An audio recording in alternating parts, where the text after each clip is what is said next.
Let me discuss. Kernel trick. Kernel trick is machine learning ஒரு method.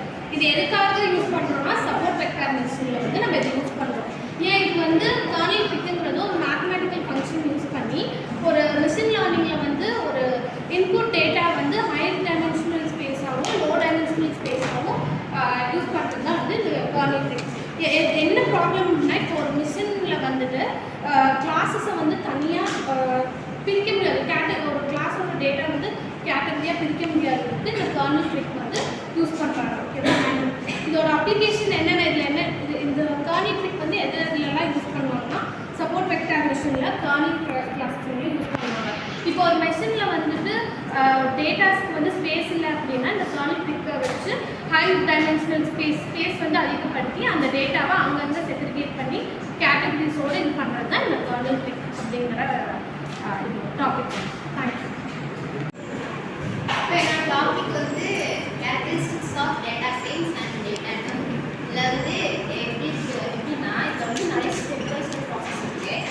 First என்னன்னா data science மேலே உங்களுக்கு தெரியும்ல, கம்ப்யூட்டர் சயின்ஸும் மெஷின் லேர்னிங் அப்புறம் அட்வான்ஸ் அனலிட்டிக்ஸ் அதெல்லாமே சேர்ந்தாதான் டேட்டா சயின்ஸ். அது ஃபுல்லாமல் எப்படி ஸ்டெப் பை ஸ்டெப்பாக ப்ராசஸ் ஆகுதுன்னா ஸ்ட்ராங் அனலிட்டிக்ஸ் ஸ்கில் இருக்குது. எப்படின்னா ஃபஸ்ட்டு பெரிய லார்ஜ் ப்ரோக்ராம் ஏதாவது கொடுத்தோம்னா அது ஈஸியாக எப்படி ப்ரெடிக்ட் பண்ணலாம், எப்படி அனலைஸ் பண்ணலாம் அப்படின்னு சொல்லி பெருசாக இருக்கிற காம்ப்ளெக்ஸ் ப்ரோக்ராம் எல்லாத்தையும் நீங்கள் அதுக்கப்புறம் ப்ரோக்ராமிங் லாங்குவேஜ் யூஸ் ஆகுது. அது எதுக்குன்னா ஆர் ப்ரோக்ராமிங், பைத்தான், அப்புறம் எஸ்கியூஎல் இதெல்லாம் யூஸ் ஆகுதுன்னா ஒன்றும் அனலைஸ் பண்ணி ப்ரெடிக்ட் பண்ணி ரெண்டு ஸ்டோர் பண்ணி வச்சுக்கோம். அது லார்ஜ் ப்ரோக்ராமாக இருந்துச்சுன்னா அது ஃபுல்லாகவே பண்ணி சின்னதாக அந்த மாதிரி ப்ராசஸ் பண்ணுறதுக்கு நிறைய ப்ரோக்ராமிங் லாங்குவேஜ் சொல்கிறோம்.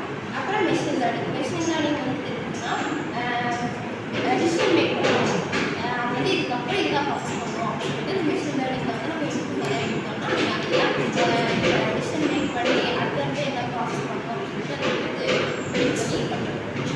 அதுக்கப்புறம் இதில் இதெல்லாம் முடிச்சதுக்கப்புறம் டேட்டா விசுவலைசேஷன். அது எதுக்குன்னா நான் டெக்னிக்கலாகவும் யூஸ் ஆகும், டெக்னிக்கலாகவும் யூஸ் ஆகும். அது முடிச்சிட்டோம்னா நம்ம விஷுவலாக பார்த்தா தான் எனக்கு தெரியும். அதனால் அது விஷுவலாக ரெப்ரசன்ட் பண்ணி காட்டும். இந்த மாதிரி கோட் பண்ணோன்னா இதுக்கப்புறம் இது அவுட் போகும். அந்த மாதிரி நெக்ஸ்ட்டு ப்ராப்ளம் சால்விங்.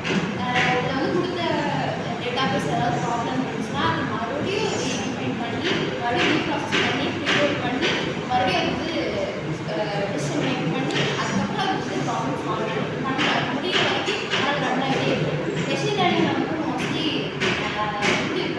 இன்ஸ்ட்ரக்ஷன்ஸாக இருக்கும். அதனால் அது மறுபடியும் ப்ராசஸ் பண்ணி அப்புறம் கிரிட்டிக்கல் திங்கிங். அதில் எக்ஸ்ப்ளோர் டேட்டா நிறைய டேட்டாஸ் எடுத்து இதுக்கப்புறம் இது வருமா, இதுக்கப்புறம் அது வருமானு சொல்லிட்டு நிறைய யோசிச்சு எக்ஸ்ப்ளோர் பண்ணிகிட்டே கிரிட்டிக்கலாக யோசிச்சுட்டே இருக்கும்.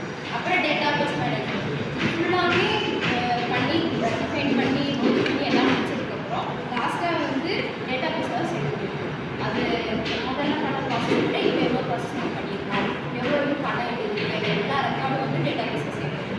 அப்புறம் டேட்டா கிளீனிங். இப்போ நமக்கு ஒரு வேல்யூ எடுத்துக்கிறோம், ஒரு ப்ராசஸ் எடுத்துக்கிறோம்னா அது முதல்ல முடிச்சிருப்போம்.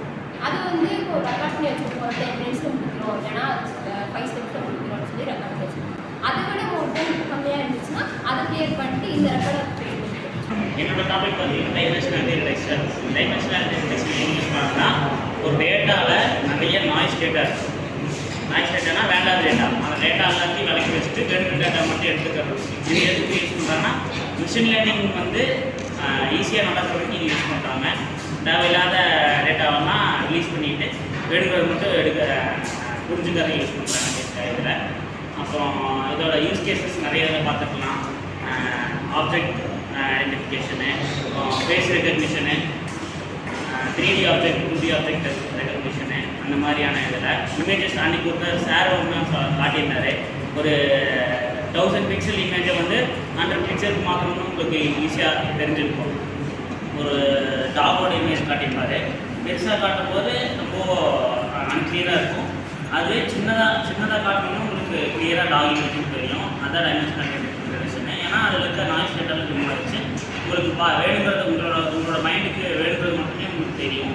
அதுதான் இது வந்து இன்னொரு இது பார்த்தீங்கன்னா எக்ஸாம்பிள் பார்த்தீங்கன்னா ஸ்னாப் சாட் சொல்லலாம். ஸ்னாப் சாட்டில் ஃபில்டர் எப்படி அப்ளை ஆகுது, நம்மளோட ஃபேஸ் மட்டும் எப்படி அப்ளை ஆகுதுன்னா அதுதான். அது வந்து பிரிண்டிங் மெத்தட் யூஸ் பண்ணோம். நம்மளோட ஐஸ் இருக்கும், ஐஸ் நோஸு அதாவது ஒரு பிரிண்டர் போட்டு அது மட்டுமே கேப்சர் பண்ணும். ரொம்ப ஃபேஸ் ஏதாவது கேப்சர் பண்ணும். அது மட்டும் எடுத்துருக்கோம். மீதி எல்லாத்தையுமே அது நாய்ஸ் கட்டாக கன்சல்ட் பண்ணி இந்த பிரிண்டில் இந்த ஆப்ஷன்ஸ்லாம் இருக்கிற இடத்துல ஃபேஸாக இருக்கிற வச்சுருக்கோம். ஏன்னா அந்த மிஷின் தான் லோட் பண்ணிப்பாங்க.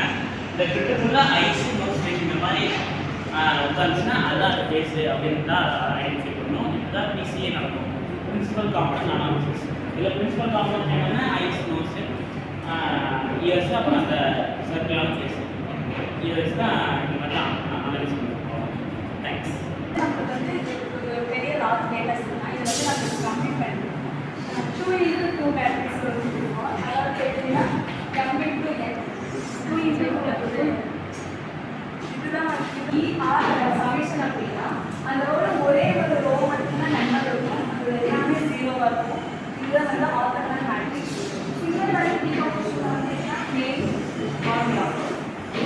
இதோட அப்ளிகேஷன் வந்து நம்ம எங்கெங்கே யூஸ் பண்ணுறோம் அப்படின்னா டைமென்ஷன் வந்து கம்மி பண்ணுறதுக்கு. இப்போ வந்து அது எப்படி யூஸ் ஆகுதுன்னா ஒரு பெரிய டேட்டா செட் இருக்குன்னா அது வந்து நம்மளால் அதுலேருந்து வந்து நம்மளுக்கு தேவையானது மட்டும் இந்த ஃபார்முலா யூஸ் பண்ணி நம்ம கம்மி பண்ணி எடுத்துக்கலாம். இதுக்கு எக்ஸாம்பிள் வந்து ஃபேஸ் ரெகக்னிஷன். இப்போ வந்து